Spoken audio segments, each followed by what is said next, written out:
All right, welcome everybody to the Unleash Your Strengths Roundtable for Monday, July 21st, 2025. We're going to do a live demonstration of the good, bad, and ugly documents. We're going to show how this works. How can we use our strengths, stay in the good, out of the bad or the ugly, and of course, shift just in case we've gotten in there. My YouTube is now updating, so it takes a few seconds. Hopefully it's catching all this. But just in case, I'm just going to hit record because you never know. Okay, so what we're going to do now, how can we? It's working. Brilliant. All right. So while we're getting started here, always when we meet here on the roundtable, it's every Monday, 6 p.m. Mountain Standard Time here on Zoom. I'll drop the link in the comments below so you make sure that you're here Monday night, 6 p.m. Mountain Standard Time every single week. What we do is we use strengths to grow our life, our business, relationships, health, the whole thing. So if you're looking to grow your business or improve your relationships, improve your health by using your strengths, this is the place to be.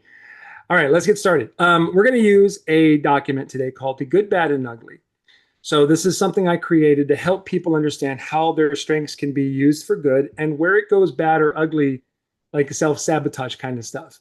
Believe it or not, we can actually use our best selves to harm ourselves and others. Just to give you an example, does anybody here have 3 or more of the relationship building strengths in their top 10?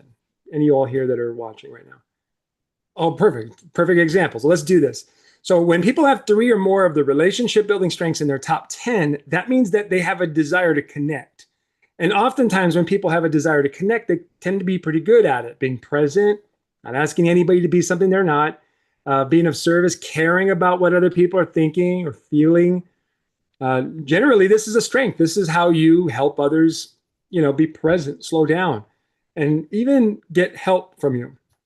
The relationship building desire is a very selfless strength. You know that it's selfless because when you try to put a relationship builder on the spot, on a stage in front of everybody and say, tell everybody how good you are, that's going to shut you down immediately. So so how does this work? So if a person with this many relationship building strengths gets challenged with something that they personally want to do, if they have to face a fear or maybe even have a conversation with someone that is a little long overdue, one of those kind of like crucial conversations, what a relationship builder will tend to do is use their relationship building skills and strengths, right, to go connect with someone rather than face what needs to be faced, do what needs to be done. So they'll have this moment where like, I'm just going to call a friend and hang out with them instead, right? And like for the let's say strategic thinker, if somebody has 3 or more of the strategic thinking strengths, what they would do to avoid what they need to do is they would go read a book or watch another YouTube documentary about anything, another podcast, another audiobook, right? If a person has 3 or more of the executing strengths, they'll just go get something done that has nothing to do with what they should be getting done. And then, of course, if they have a lot of influencing strengths, instead of facing or doing what needs to be done, they'll kind of get on social media, take a selfie, or try to call a bunch of people and tell them to do things instead. So ultimately, this is how we use our best self.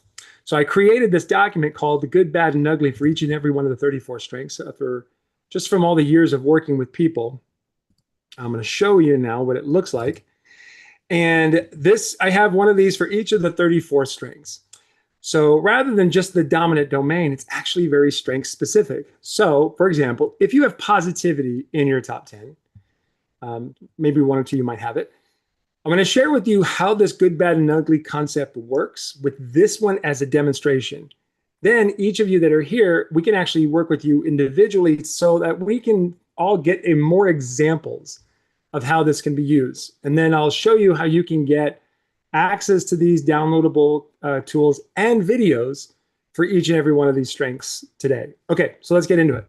First, the good, bad, and ugly begins with my description of the strength. And the only reason I put that in there is because I felt like it'd be a waste of time to put Gallup's in there. You can get Gallup's information with Gallup. So I wanted to share my own personal view of this strength. It's not that different, but I wanted to focus it on something I notice. So when somebody has positivity high, this strength leads to optimism and, of course, contagious enthusiasm, allowing people to find the silver lining in difficult situations. The Eddie's description is how it benefits the person who has the positivity strength. So for them, it's always about optimism for themselves, always looking for the good in everything, because that's where they are energetically best. So the next piece is how positivity is good. So the good is how you use the strength to benefit others. So for positivity, the optimism and enthusiasm of those with high positivity can uplift and inspire others, keeping them encouraged even in dark times. They show that anything is possible. So what that means is that when you are friends with, live with, connect with, or work with, or married to somebody with positivity, this is one of the things they do for you. And that's how it's good. Good is how you're taking something that benefits you and bringing it to others. That's it. How it goes bad is when the strength itself starts to get involved, or in this case, overly involved with what other people are thinking or not thinking, doing, right, or not doing, feeling or not feeling, creating for themselves or not creating for themselves. When the person of high positivity starts to get involved in other people's concepts like that, it goes bad. Here's an example. When the high positivity people stop considering the needs of others and become self-conscious, trying to force others to see the positive side. One of my favorite examples of this was the movie Inside Out. If you've ever seen it, it's a wonderful scene where this character named Bing Bong is crying because his best friend has now forgotten him forever. And he's remembering all the times he had with his best friend, and he's crying. And this character named Joy is trying to tell him, cheer up, we got work to do, come on, stand up, you don't have to cry, and tries to force him through this process, and he won't move. Until finally this other character named Sadness walks in and sits down with them, lets him cry, kind of says, it must have really hurt. You must have spent a lot of good times together. And he cries and cries and cries, and then Sadness just keeps staying with him until he finally stops, and he picks himself up and he says, okay, I'm ready. And Joey goes over to Sadness and says, how the heck did you do that? And she said, I just listened to him, right? So this is what positivity goes bad, is they don't allow people to go through that process. They want to just jump right to the, just cheer up, chin up. It's all going to be okay, instead of allowing people to go through that process. So to help you see this even more, where it goes ugly is, for me, it's when they're overly concerned about bigger concepts, like the person's journey, right? Like we just described, or their own creation. Like, why am I made to be positive all the time? Ultimately, when a person gets into what I call God's business, right? Why they were created, why the people around them are around them, and why do people need to go through such negative times? Why can't they just cheer up and see everything as a positive? They start to get into God's business. And so for the positivity concept, it's when high positivity people they try to get in the way others, right? In the way of others from experiencing negative emotions that are necessary, and robbing them from the opportunity to fully process their journey. Like I said, I mean, God puts us all through trials for a reason. Positivity people need to understand that God wants us to experience sadness as well as joy, so that it's part of our growing, and it's part of our evolution. So once the positivity person has gotten into the ugly, they're now isolating themselves and becoming somebody that they don't want to be, right? Which is lonely, or by themselves, alone. And so what we try to do here is help the positivity people stop isolating, instead bring back the good by shifting. And when we shift, right, the shift part is about going from the ugly to the good. And ultimately it's always there to catch us when we recognize that we've dropped into the ugly. So for positivity, it's practice being enthusiastically positive about the strengths of others who don't see things the way that you do. It's possible there are people in this world that have positivity at their 34th strength. It's their lowest one. And if you have positivity high and you don't embrace that, you're going to stay in the ugly. So respect others' emotional processes instead of trying to prematurely uplift those who need to experience pain or sadness, and allow them an opportunity to experience joy at another level. Okay. So that's how this good, bad, and ugly document works. You decide what it is you want to do with your strengths, pick one of your strengths, and run through this good, bad, and ugly so that we know where you are going to be of help to others, where it gets ugly, and how do we shift. And for the most part, I would always ask people focus on the shift at all times instead of waiting until you're in the ugly to do it, right? That's like waiting until you're sick to do preventative health care, right? Doesn't make sense, right? Let's do it now. Let's do the shift right away. So that's how this works. And before we begin, does anyone have any questions on this? So that I ran through that pretty quickly, but I wanted to see if there's any thoughts or questions before we start using some real world examples here.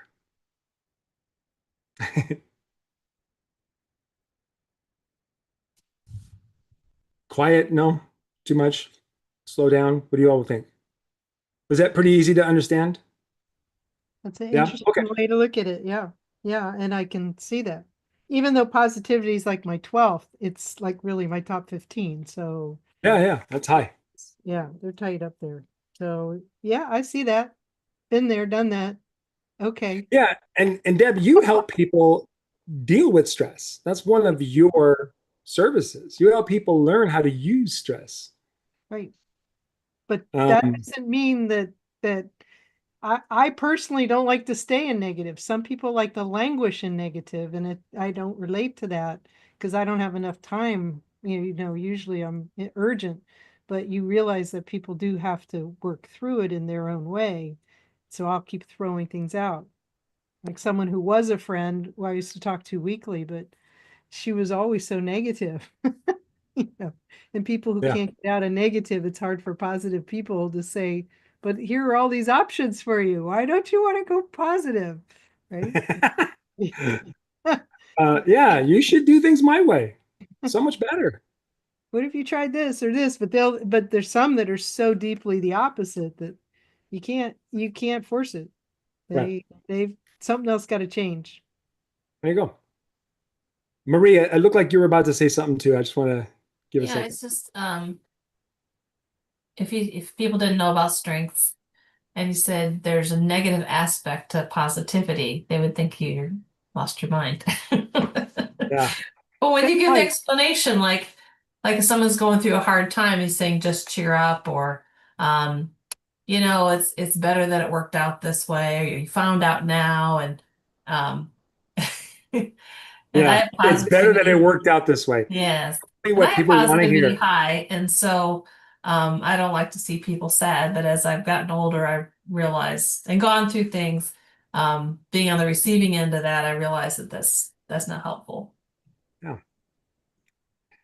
Yeah, we all know that there's blessings in pain, in suffering. We all know that there's blessings. But when you're in the middle of it, it's really like you feel like you're missing something if you're being forced to skip over it. There's something more important that we're going to miss if we do. I remember this one time where my son was having a seizure and oh gosh, he was like 5, something like that. And I didn't even know what this was. It was a seizure that's brought on just through a fever. So if you've ever experienced this, is a really, really terrifying thing for a parent who's never experienced it. But basically, his eyes glazed over, and I lost him. He's just standing there, just like catatonic almost, just standing there. And I'm like literally yelling his name, say my name, talk to dad. And I started losing it. I didn't know what was going on. So I'll never forget it because I remember this moment as I'm running through my house trying to get things to get him in the car to take him to the hospital.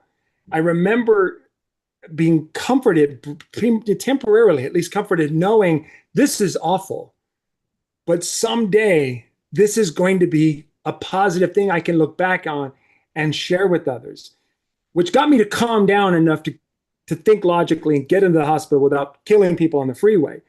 But the point I'm making is that although in that moment I knew there would be a positive to it, I was not interested at all in hearing someone saying, this is all working out for you. This is all for the best. She's going to be fine. I would have backslapped somebody if they said that to me in that moment, right? It's like, not right now. Be there when I'm ready, right? And that's the concept. So not only does positivity has a negative side effect, but it's also judgy. As I've stated, we'll be talking more about that later in the future, but positivity is judgy because basically people who have positivity high say all things should be uplifting, right? Even if you're angry with me right now, let's stay in the positive. Sometimes people need to lash out. That's how it works. So you have to acknowledge emotions. I think you have to acknowledge emotions. But what Marie made me think of was, aren't there times where I may be very positive, but when you have someone who's off the chart positive, it comes across as fake, comes across as maybe even nervousness that they have, and there's masking whatever's going on in them by being super cheerful and you're like, ugh. I hope I don't come across that way. Yeah, it can be. I think what you're describing is unrelatable. Unrelatable. That's it. You know, we kind of need some relatability. You know, if you want, especially if you want people to listen to you. And that's why the hard truth of being vulnerable and showing how, because I've accomplished many, many things, but I didn't start that way. I was beaten up a lot, and I forget those times. But if you don't talk about those times, again, that's a wonderful word, not relatable to people. And yeah. It's a very positive thing to talk about an extremely negative experience. No, people love it. If you're choosing to use it to help others dig themselves out of their own. Right now, like, I can walk out of my house, throw a rock, and hit somebody who's having a rough time, you know, in some way. So it's helpful to be vulnerable. Well, if they weren't having a rough time, they would after you hit them with the rock. So. Well, now I'll take care of that. I was wondering what story Penny was thinking of, because you're smiling and nodding. So for me, positivity is low. So see, told you. They're out there. yes, 30 actually. It's 30. 30. Bam. Yes. So sometimes we just have to think it through, and other people think that's negative when we're not trying to necessarily be negative, but we need to go through our thought process. Yeah, totally. So let's talk about this for a second. So when a person has positivity low, oftentimes there's another strength really high. And that's usually because for them, like, oh, let's put this together. Maria, is positivity in your top 10? Yes. Okay, what a sweet combination you two are. Let me just walk you through this. So when a person has positivity high, there's another strength that's not always, but typically low, and then vice versa. And what I'm curious is if that's what's taking place here between the two of you. But before I get to that, I want you to think of this as when a person has a certain strength high. We're getting a little off topic with good, bad, and ugly, but I promise it'll come back in a moment. When a person has positivity high and they have another strength low, what they get to do is lean on someone who has that opposite combination, right? And I want you to think of it in the terms of we need each other because there's a value to our differences. So I want you to think of it in terms like this. This is the person with positivity high and another strength low. And then this is a person with positivity low and another strength high. And what they do is they lean on each other. So there's balance. Without the other, there's imbalance, right? There's imbalance without the other. So what we do is we lean on each other. This is one of the little puzzles that God has created that I've solved. I'm like, I get it. Our top strengths are where we bring value to others. Our bottom strengths are where we rely on others and God. Perfect, right? And so let's do a little example. This will be fun. So positivity and this other strength, my favorite combination to talk about. So how positivity goes bad. When high positivity people stop considering the needs of others and become self-conscious, trying to force others to see the positive side, and then prevent others from experiencing necessary negative emotions. So it's an avoidance of something that's labeled as a negative. Like, this is not working. Okay, I'm going to use that word a lot. This is not working. A person with high positivity wouldn't say that. They would prefer to just ignore it and go to the thing that is working instead. Well, who cares about what's not working? What is working? Let's talk about that. Well, let's look at another strength.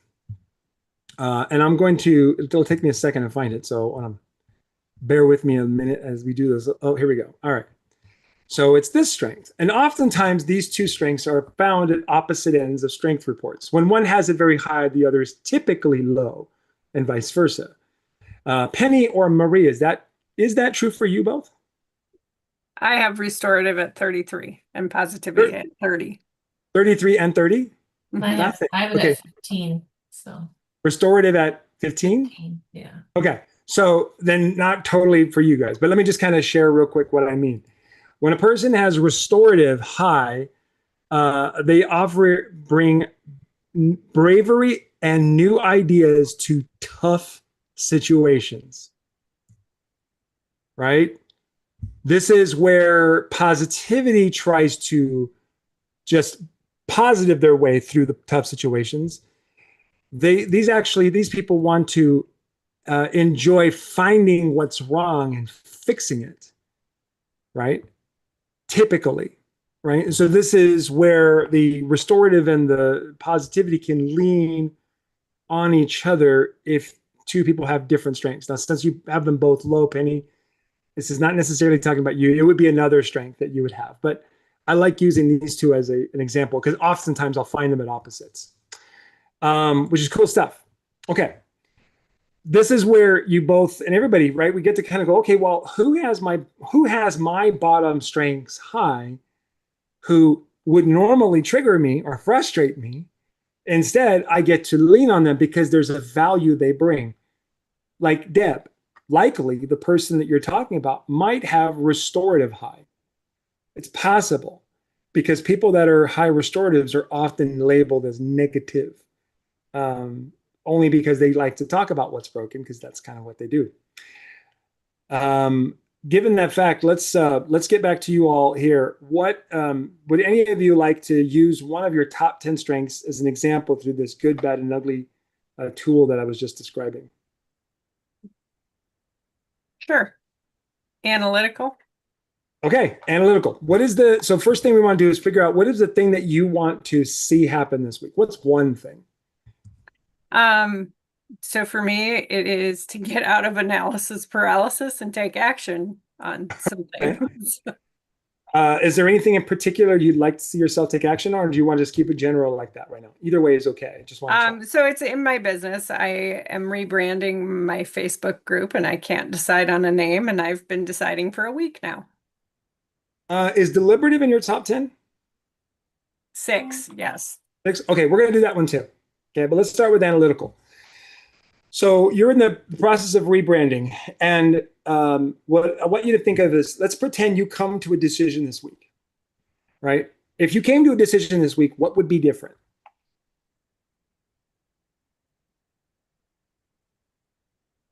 Well, I would be able to move forward in this class that I'm taking. There would be a title on your Facebook. Well, there would, yes. Right? Okay. Yeah. There'd be a title. Once there's a title, then I will be able to start branding to meet that title or the avatar and that I'm trying to define. So it'll help me move forward. Exactly. I can't do it until I got that title. Yes. Right. But my problem is I can't figure out which title I want to go with. Do you have multiple titles that you're mulling over? Well, ChatGPT gave me about 40 of them. So oh boy. I've got it down to a few, and then when I search, it's that one already exists, or oh, okay. So I think I have it now, but I'm still debating a little bit. I think I've picked. All right. So you called it analysis paralysis. You're blaming your analytical strength for your paralysis. Let's take a look and see what's going on here. So I'm going to grab the document here. This is the analytical strength, and I've got a video on Facebook that I think is still up there. If you want to go find it, on where I break this all down a little bit more in depth. But let's start with the description. So analytical, the ability to break down data and numbers to understand and track important metrics, review practical, measurable information to uncover meaning and patterns. I mean, I'm not even going to ask a dumb question and say, is this you? You literally described that as you were describing what it is you're doing to decide what the title is going to be, right? Right. So it's word for word. Okay. So you picked the good strength. So how is this analytical good? In other words, how can you use it to pick a title and help other people with it? So how analytical is good is it helps people track complex information like health, relationships, or business engagement, or even the costs of gaining customers, thus offering useful insights. So you'll want to also analyze, is the cost of retaining the customers of that brand lower versus others, right? Because some people might be a little bit more expensive to find and turn into leads. That's possible. And the analytical wants to break into that. Have you ever heard of, I almost guarantee you have, but I'm just gonna double check. It was a book that came out a while back and they turned it into a documentary and now it's a podcast. I think it's called Freakonomics. Yeah. You've heard of this? I've heard of it. I haven't watched it or anything yet, but A I have heard wonderful of it. example. It's a wonderful example of how these guys take data and numbers and tell you about how people think and feel. It's pretty freaking remarkable. Like one of the things they do in there is they analyze data from a sport that has a history of being very reputable and honorable, which is sumo wrestling. And through data and numbers, they found a pattern to show that their system is corrupt. Fascinating.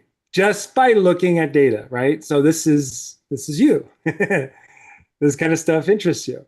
So that's where you are helping others and helping yourself. Now, where analytical goes bad is it can cause a disconnect from emotions, as analytical people often focus more on numbers rather than emotional needs, right? So what's going to be happening is you're allowing your emotions to, number one, allowing your emotions to have a say in the choice rather than the data. Yeah. Yeah, there it is, right? Because the data has already made the decision for you, but you're allowing the emotion take over. See, that's what analytical does for people. They help them make more practical decisions rather than emotional ones. Wouldn't you say, Penny? Yeah. Yeah. And Hey, I if you ever, somewhat feel this should be more of an emotional decision, which is harder for me. sure. Okay, well then let's go into the ugly. So where it gets ugly is this is where God comes in, right? When it can lead to being rude or short with others, pushing people away or making it hard, or analytical individuals to connect with others. So now if the person you want to connect with in this situation is the customer. It's the customer. Oh, hold on one second. I need to pause.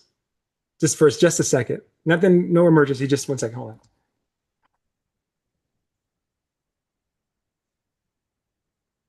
Here. Yo, Albert, Jasmine.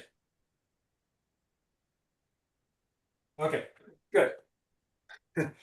My dogs are outside and it just started pouring rain. And thankfully my kids must have brought them in. So we're good. Oh, nope, they are.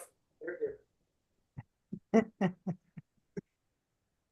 Get in. Stay down here.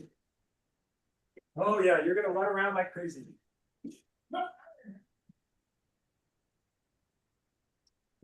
Okay.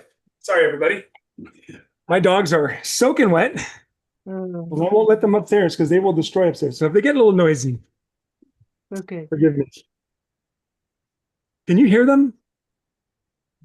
Yep. No? Okay. This microphone's awesome. So getting back to the ugly piece. Okay. So how analytical gets ugly is this piece of not connecting with the customer. Hey. Yeah, they're fighting now. Could you hear them barking? No, No? I don't hear them. Okay, great. Then I'll just hear them. Okay. Penny, what are you getting from this concept?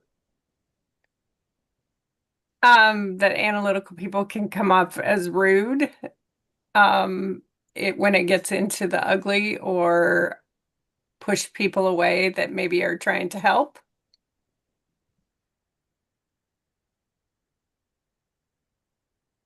You're noticing that. Yeah, a little, because I did ask someone for help and kind of dismissed what their idea was. Okay, so let's talk about how to shift. So what you want to do is make a decision on this name, be done with it. Let's go so we can go kick some butt, right? Right. So how do we shift? So the shift is use numbers to explain emotions, to articulate emotions. Why, what does emotions have to do with the data, right? And in fact, I would even look at how the data you're gathering to help you, pick this name. Where is the emotion in it? Where is the negative? Where's the not necessarily negative? Sorry, the pain for those that you're trying to get their attention. So looking for patterns in human behavior. This can help you connect with people better, use their strengths to bridge the gap between logic and feelings. I think that right there goes into those that are trying to help you or would like to help you, right? And asking them excuse me, the dog just came in here. Where do they care? Why do they care about helping you? And so on. Okay, let's get some thoughts and feedback from you, Penny. What else are you getting from this? Is this helping? So the business that I have is it is an emotional type business because it's memories, scrapbooking, things like that. Mhm. And I am more practical, so that might be why I'm struggling a little bit with it too, just the nature of it. Yeah. The nature of it. Excellent. What's the emotional nature of scrapbooking? Right. And you get to track that data, and things like that.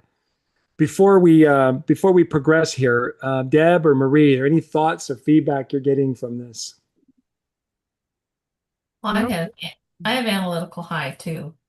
And when I get stuck, I put out a survey. And so I have strategic high too. And so I'll ask like my team or that way I get different views and it's interesting to see what kind of feedback I get. So like pick your top 3 or 4 names that you have and say, okay, let's vote on this and tell me why. Or if you were a customer, what would you want from it? It depends on what, because if you don't have any emotional attachment to any of the names, but you're trying to you want somebody attracted because you want them to feel something, maybe you just don't have enough data. Yeah, that's actually probably a good point because my goal is obviously to grow my group, which is pretty inactive right now. So I don't have a lot of data to go off of. So I'm Okay. trying to figure it out on my own. Well, pick 5 to 7 people that you trust their opinion and just ask them instead of just in random, because there's somebody that you value their opinion, and if they know it's not just everybody's being asked, that you value what they're gonna give you as feedback, they'll really think about the answer. That's a good idea. Okay, awesome. Great. Deb, do you have something you wanted to add to this? Yeah, well, it's just so interesting because I get it. The analytical, I'm 26 on analytical, but the disparity, it seems like analytical, Marie's suggestion is such a beautiful response to it, especially for those of us who overthink. Now I've got deliberative low, because I can easily overthink, but a survey with people you trust, what a beautiful solution, right, Penny? And it's Yeah. like, why didn't I think of that? Right. Why didn't I even, why do I have to overthink it and try to figure this out myself and decide because I'm too close to it. I know I'm too close to it. And Right. Yeah, so that's very interesting, but the tie-in, it seems to be a disconnect when you say you're analytical, but yeah, that's okay. But then if you're in an emotional business, like what you do, it seems wow, but you love doing it, right? And it's Yeah. easy for you to do it. So there's other strengths that obviously are coming into play that make that such a beautiful thing for you. But I think all of us have like that piece that is just not there. And look how quickly Marie called it out to us. Like, oh, yeah, that's why Eddie's saying the low ones are the ones where you need to have others or God or somebody to help you see what you can't see. Right. So Okay. that's interesting. Excellent choice on the analytical. Speaking of deliberative, here I'm going to go through deliberative real quick, since what you brought up is typically more of a high deliberative, not loving and embracing their deliberative process. So like, for example, when deliberative is good, the good is it helps people make well-informed, practical, and smart decisions, especially for important life choices. People that are high in deliberative want to make the perfect decision, right? And so where it goes bad is when people with the strength might become too cautious, hesitate to share their thoughts, and be seen as negative or slow by others. And then the struggle to be heard and understood leads to feeling disconnected, unappreciated, causing them to withdraw even more. So people with deliberative gets to embrace their strengths and share their intentions and their concerns openly. I'm going to give you an idea in just a minute. Share their contentions and concerns openly. Okay. Share their intentions and concerns openly. Just so we make sure everyone hearing what I'm saying. Share their concerns and intentions openly and explain their decision-making process so others can see its value. With patience and understanding from others, they can use their unique perspective to make meaningful contributions. What this means is that you get to open up others to the deliberative process. I've seen this a lot in marketing, where like somebody's writing a book and they're about to release a book and they've already decided on the title of the book and the cover of the book. But what do? They put out 3 different covers, 3 different titles, and they ask people to vote on which one they think is best. What are they doing? Bottom line is they're promoting their book. And they're inviting others into their deliberative process, right? So my suggestion is title the group whatever you want to title it, but give everybody a chance to vote or give their opinion. And you know what people love to do? They love to look at what you're doing and tell you how to do it right. Right. And so let them. And at the same time, you promote your book or your group or your thing or whatever, right? Sorry, I use the word book, but you know what I mean. Yep. Except Okay. So the backslide on that to me though is if you deliberate and then like for me being low deliberative, it's like there's something missing. There's something missing I can't put my finger on. So if I do anything other than what they recommended, then they feel like, well, why did you ask my opinion anyway?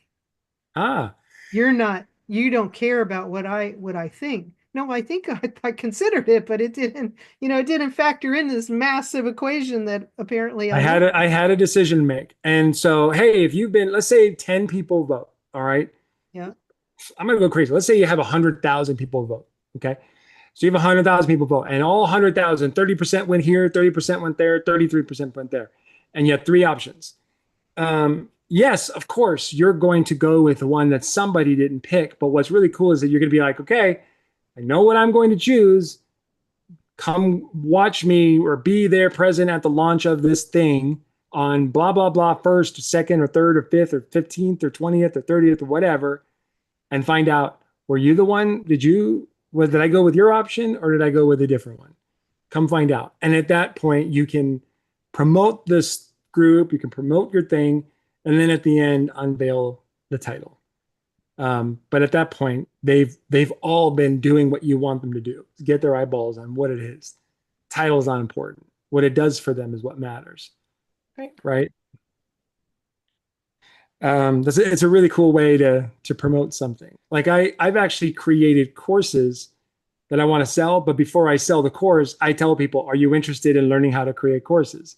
And they'll say yes. And so then I invite them to a training where they see me go through how I'm creating this course, and they always go, "I'm here to learn how to put together courses, but I need this course, the one that you're doing."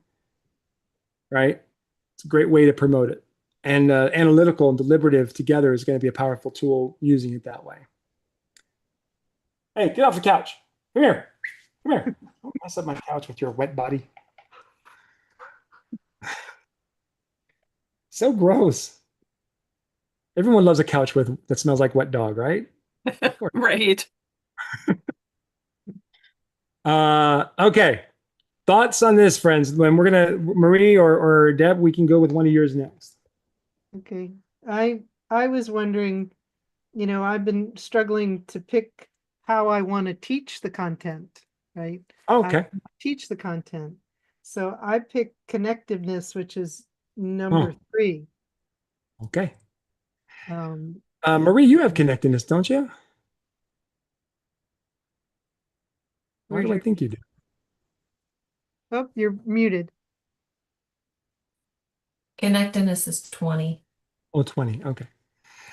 All right, let's do connectedness. How to teach. So, how the strength works is the connectedness strength allows individuals who have it to see the purpose and value in all things, even in the indecisive process of making a decision. Right? There's value to that too. Even the worst situations, and recognize there's a connection and a ripple effect in everything that happens. So, how connectedness is good, in other words, how you would tend to teach this to others, is that it enables people to stop labeling things as good or bad and instead see the value in everything, including mistakes and failures, which can lead to growth and learning. So, one of the ways you can teach people is to ask them to question whether or not the way they look at things is actually helping them. Um, like a person who says, "I don't like talking about this, it triggers me," or "this thing is a triggering thing."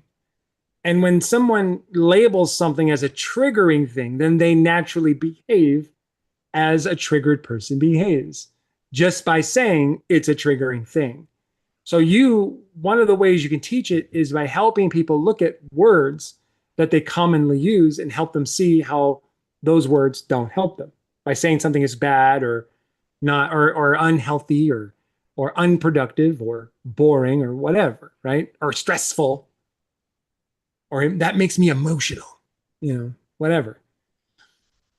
Where it goes bad is when the individuals with high connectedness feel they lack proof or evidence to support their vision and beliefs, leading to a fear of being labeled as passive or, like we talked about earlier, disconnected from reality.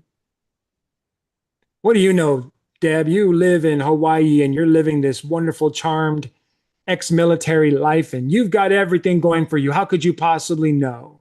Where's your proof that looking at things this way is what I need, right? I'm just going to tap into a little bit of I know you, Deb. But for example, right, this is why people with connectedness high tend to have like analytical low. I don't know. Is that true for you, Deb? Analytical was, what did I say? Analytical, 26.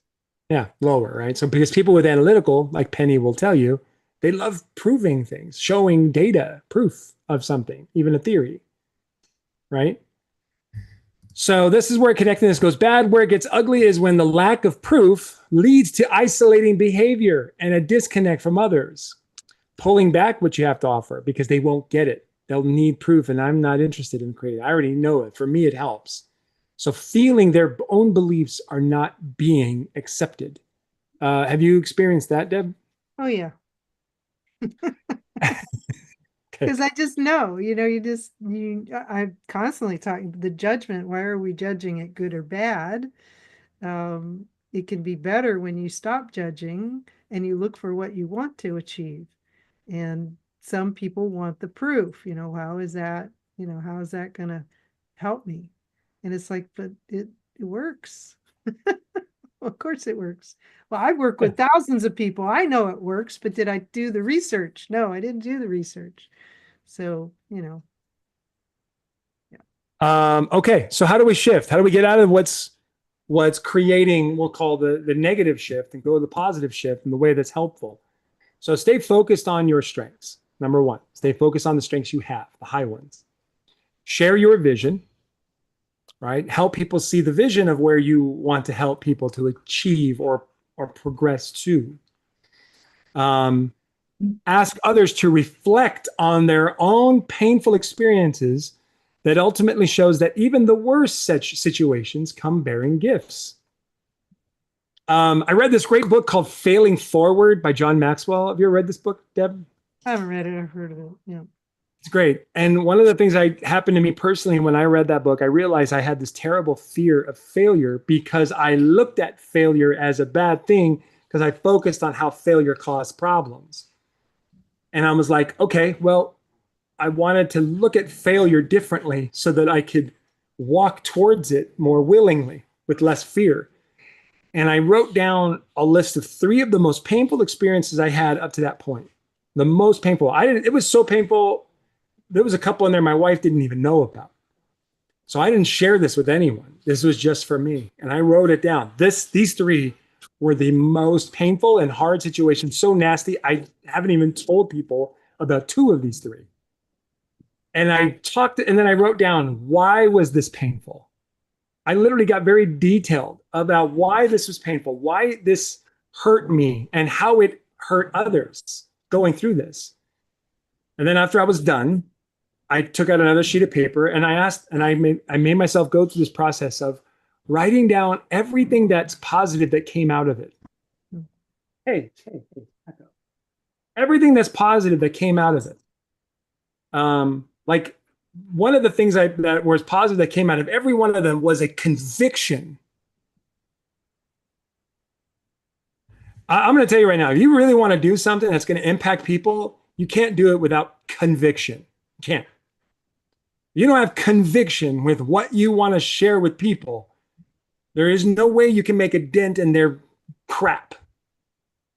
You have to have the absolute conviction that what you're talking about is true and there is no hesitation. And conviction is earned. And it can be earned through very painful experiences. So the conviction I earned through those 3 experiences was something that I became suddenly very grateful for. I could look people in the eye and say, this is true. Walk with me and you'll discover it too. Right? I could say that. And so when I started to go there, I was like, wait a minute. Okay, so if I lack conviction in anywhere in my life that I'm trying to move forward right now, and if I don't try, then I can't earn the conviction that I need to make the impact that I'm trying to create. So I knew I had to change my mind about failure and start looking at it as success. Right? Like my favorite analogy is, what's his name? Thomas Edison, who failed 10,000 times in making a light bulb. And I was describing this to my very analytical 9-year-old. And I said, he didn't fail at making 10,000 light bulbs. He succeeded at making 10,000 light bulbs that didn't work. And he failed on the last one when he made a light bulb that worked. And my daughter was like confused by it. What is that? I go, it's a way of looking at it to help you create the conviction you need to get the thing you want. And I looked at her in the eyes. I want you to know that you're amazing. Not just that I'm telling you. I want you to know it. And you got to earn that, right? And then so she suddenly became fascinated with just trying and trial and error. She wanted to try and error, more because she saw that. So this is what connectedness does, Deb, right? It's teach people to see the success and failure. So if we go back here, this can help them stay in their strengths and use their unique perspective to benefit others. So your unique perspective becomes a benefit to others. Your unique perspective that comes through pain and suffering and failure and setbacks, where you've earned your conviction that stress is good. Right. And that I am learning. I've been learning that one. Be vulnerable, share, share not just the process, which analytically I wanted to share the process of how to pull yourself out of it. But if you haven't done the context of how you got there, then people don't really care. Yeah. Even if it works, it doesn't matter if it works. They have to emotionally connect. I'll go back to Penny. They have to emotionally connect before they will trust that the process works. But what you talked about, I have an exercise to do exactly what you said about those most painful situations. So maybe I need to make up my own card again. Teach people that, yeah, like, oh my gosh. I think I do that halfway, but maybe I need to do the conviction and go full way. But All the way. anyway, I want to get to Yeah. Marie. So thank you. Is there something else that you No, got that's it. to add? That's it. That's the guy. That's what we use as tool. And you use this with all your strengths, right? Each and every one of them. You're going to find a lot of these. They're not even gold nuggets. They're like $1 million nuggets, inside of each of your strengths. Welcome, Kim. We're just about to wrap up here, so just we'll have the recording is on YouTube. Okay. Okay, Marie, let's get to yours, and then we'll wrap up. Actually, I've been listening to these things, and I think well, my thing is that I don't have deliberative high. It's like really low. Focus is low. And so in my business, it's like I feel like I keep dropping the ball. I have people that I'm connecting with, but they say, well, okay, next week. And I have plans of things I want to do, and people aren't available. And then I feel like I don't have like I feel like I can't move forward if I don't have a big plan, but I don't have futuristic high either. So Yeah. I always feel like I'm starting over all the time. So When people have adaptability high, they tend to focus on the gap between where they are and where they want to be. There's a great book called The Gap and the Gain. Can't remember the name of the writer. You might want to check this book out. Deb, you might remember. You might know the name of the person. I'm blanking. But The Gap and the Gain. The gap is just basically going, here's where I am and here's where I want to be. And so here's a big gap of crap of failure, right? It's like rolling the ball down the lanes in bowling and knocking down 7 pins and focusing on the 3, that kind of thing. Where's adaptability for you, Marie? it's 24. Okay. Well, let's see. Do you have relationship building strengths in your top 10? Yeah. I got 4. Well, which ones are they? Developer, harmony, empathy, positivity. Yep, those are in the top 10. Do me a favor. Put your hand on your chest here, right where your heart is. Take a deep breath. And I want you to slowly say each of those 4 strengths. And one of them you're going to feel something different about one of them. And I need you to let me know which one it is. Developer, harmony, empathy, and positive. I think developer. Okay. So let's talk about developer in the thing you're working on. Bear with me a second while I go to, I think it's lower. Hold on one second. That's my number 1. So yeah. Okay, here we go. Developer, the ability to encourage and empower others to move forward, driven by a strong desire to see people succeed. Yeah, pretty much right in alignment with what you were talking about. What people? Yeah. Okay. Yeah. Interesting. Okay. So the next one, how's developer good? Developers are great at building relationships. They uplift and inspire others with their positivity and belief in people's potential. Those are in my top 10 too. All right. How does developer goes bad? When people with this strength waste time on people who aren't really interested in growing, they may get too caught up in small signs of progress without seeing real results. How developer goes ugly is when developers start to feel insecure and doubt their approach. This can lead to awkward moments and fake attempts to hold people accountable. Right? And that fake could be no attempt. Right. Is any of this resonating? Yeah, because like the people that like they want, like I'll get back to you, I'll get back to you, and they keep hanging on, and I do find I waste a lot of time on that. But the ugly part is I think where I'm getting stuck is I'm feeling insecure because I think I have a plan. I know this could be helpful to people, and I don't know, maybe I'm just not allowing enough time for the process to see if it goes through. Maybe I give up on certain processes too early. Um, but yeah, I doubt what I'm doing, I think is the big thing. And it also could be lingering around the wrong people for whatever reason. Most of our strengths, a lot of our strengths are there because there's something we personally need. Yeah. Right? Like we need, or we believe we need to see that what we're doing helps people. So we look for people who need help, and we go and we try to do something that helps them go, wow, I needed you, and now my life is different.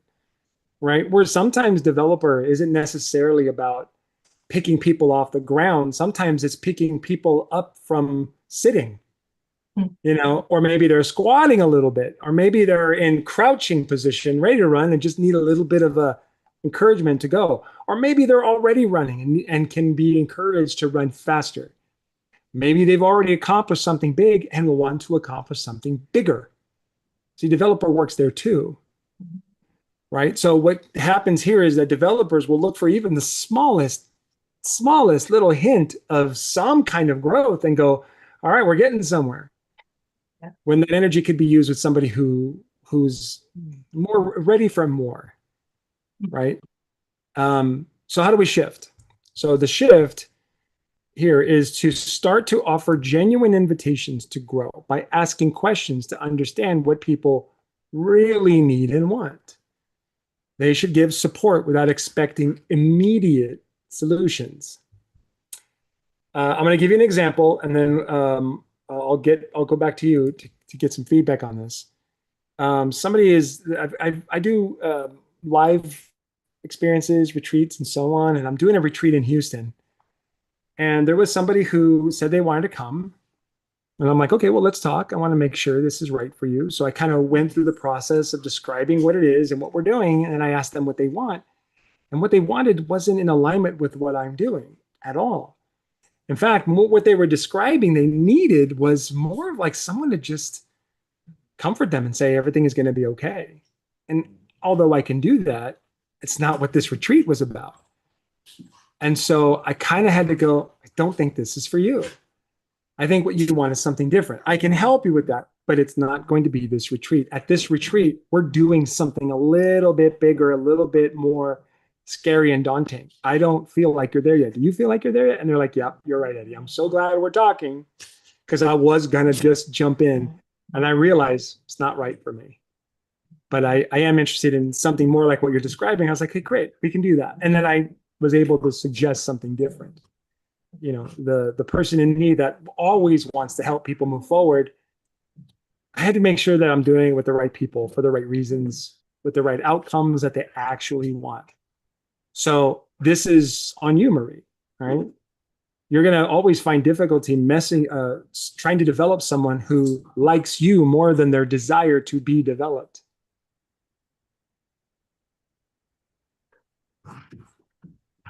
Yeah, because this also made what your story also made me think is that when somebody wants my help, or I have something that can help them, and they say they're interested, and they do seem interested, I will be all in for them. But maybe the questions need to be, maybe I don't need to be all in. Maybe I just need to be on the peripheral until they come to me more, because I think I'm chasing in too many directions. I don't know. There you go. Harmony and empathy are high too, so take care of everything. Developers don't make people go from not wanting to move forward to suddenly want to move forward. Mm-hmm. I think sometimes we take on that responsibility. No. No. Nope. It has to be they have to decide they're done tolerating what's going on. and they were ready to do something. They just want somebody to support them and guide them. They don't need someone to make them go from, I don't want to move forward, to moving forward. Think of that teenager that just won't get out of bed. Oh my gosh. Right? Ugh. Make you just like wish you weren't a parent in that moment, you know? Oftentimes developers will get in a situation where the people that you're trying to develop will start to blame you for their lack of growing. That'll happen too. You know, because somehow you've convinced them that that's your job, to inspire them to want to do something. And you're not doing it, Marie. You're not inspiring me. You're just telling me what to do. So hopefully that helps. Yeah. I think maybe I'm trying to think of when I'm moving forward is how I'm going to help everybody, or the best way to kind of, the plan that everybody can kind of fit in. And maybe I just need to do what I want to do, and the people that will want to be there will just gravitate.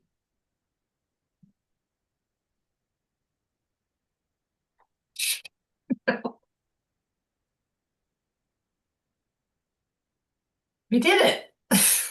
That was mind blowing. Maybe say that again. Maybe I'll just do what I want to do. Say it again. Instead of trying to figure out a plan to help everybody that they can do, maybe I just want to do what I want to do, and the people that want to, they'll just gravitate towards me if that's what they want. Yeah. So that's beautiful. And that's cool. We're going to just take that to like sometimes in movies, they see this thing where like in the back in the day, like really long time ago, they would have a letter and then they would pour like melted wax on the letter, and then they would put their family stamp on it, right? Like we want to seal that. I want to seal that, because if you choose to own and digest and like say that belief is mine forever, it's going to change everything for you. Like how you do everything, how you become more magnetic, right? So let's take, maybe I'll just do what say it again. Maybe I'll just do what I want to do. Do what I want to do. And then the people that want that will gravitate towards me. So we're going to let's bring God into this. Okay. Maybe God wants me to start it. Now say it that way.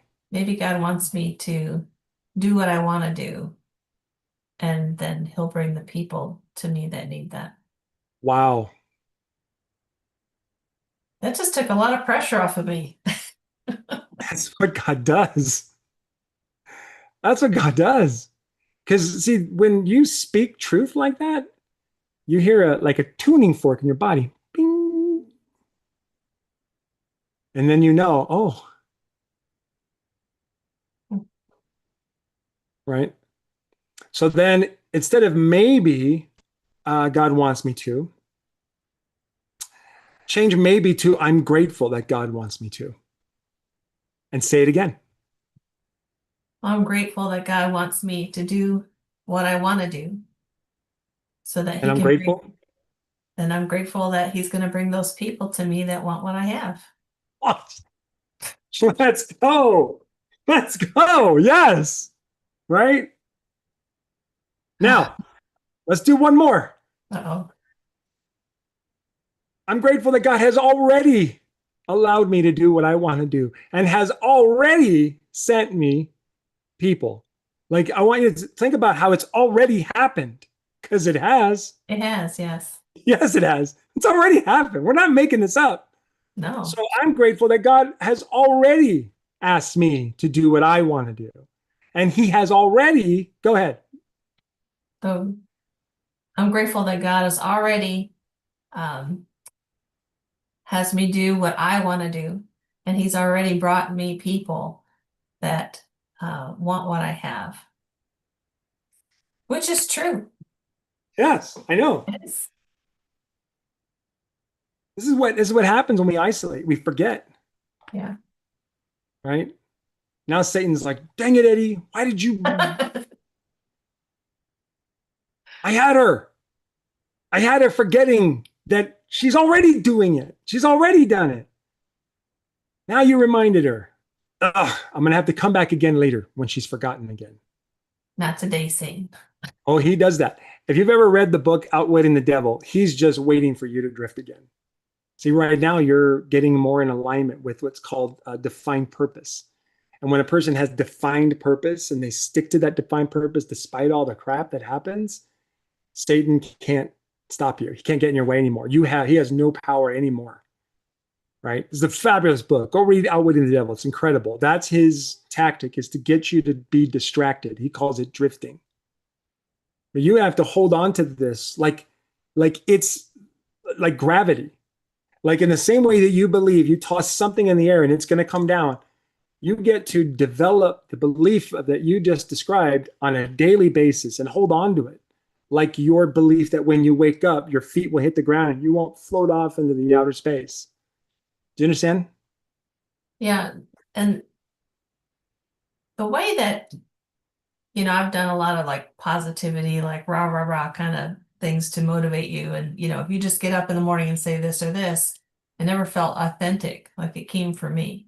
And this sound, I mean, it's proof also that it's already happened. And I'll have to write this down right away afterwards. But if I just wake up in the morning, just put it on my mirror and say, okay, look, this is what I'm already doing. Because I was feeling like if I had a 9-to-5 job, I know what I have to do, and these are the things I have to do, and these are the people I'm going to reach out to.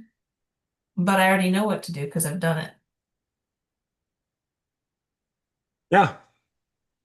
Okay. Deb, Penny, or Kim, any thoughts or feedback? We're way over on time, so I've got to run soon, but I do want to give you both, or the three of you, a moment if you want, or have anything you'd like to share from kind of being a witness to this for Marie. I'd be happy to hear what you have to say on it.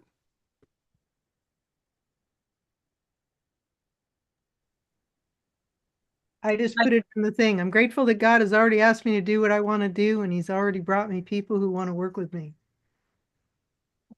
I am hearing that. I have deliberative so low. I'm 33 on deliberative. I don't have harmonies very low too, so I don't have to worry about conflict. But I just think it speaks to me too, Marie. Yeah. We're always overthinking it. We don't have to overthink it. We don't have to worry about that. They will come to us.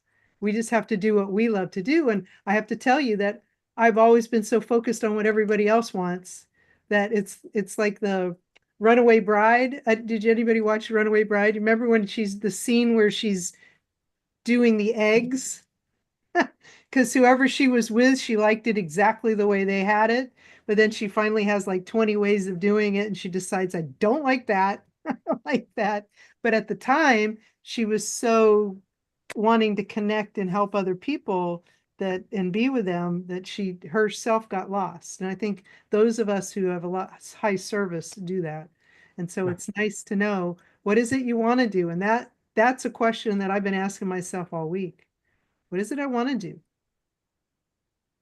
I know how to do many things. I know how to help every person I come in contact with. But what is it I want to do? And then you get the passion. Then you get the connection, the deeper connection. And being vulnerable. Yeah. Being vulnerable that, hey, yeah, this was a struggle. But yeah. Excellent, Deb. Marie, you before I go to Penny or Kim, I just realized I was doing that too. I'm relaunching my podcast, and I already know what I want to do, but I was like trying to do it the right way, and I'm right now after what you said, I'm like, I'm done. It's over. My podcast is back, and I'm going to do it the way I want to do it. Right, instead of overly concerned with whether or not it's the right way or blah. Come on, like we don't have time for that. Let's go. I'm really good at telling other people to do that. What's that? I'm really good at telling other people to do that, but I never think about telling myself. Like even in yoga, the way you're doing your yoga is the way you're supposed to be doing your yoga, and it's the right way for you. And I don't take care of I reflect, I turn it on myself. So. Okay. Penny or Kim, y'all have anything you want to add to this? We're going to wrap up here. Yeah, so that definitely resonated with me. I have developer and Harmony High as well. but it was kind of an eye opener that, yeah, if I do what I want to do, I'll do that better than trying to do what other people want to do, want me to do, I should say. The way you want to do it. Yeah. Kim, any thoughts on this since you got jumped in here at the end here? Yeah, I mean, I can relate to that too. I have a developer at number 3 and Harmony at number 6. And so that statement tonight, I'm like, oh my gosh, yes, just do it the way I want to do it. And then God will bring me the people. Because that's something that's been going around. It's like, I don't know. I don't know if this is going to be right and this and that. So I did resonate with this. It was helpful. Thank you. Okay. Great job, everybody, today. Thank you all so much for being here. I hope you all enjoyed it. Feel free to unmute, say goodbye, and we'll see you on the next call next week, Monday, 6 p.m. Mountain. Aloha.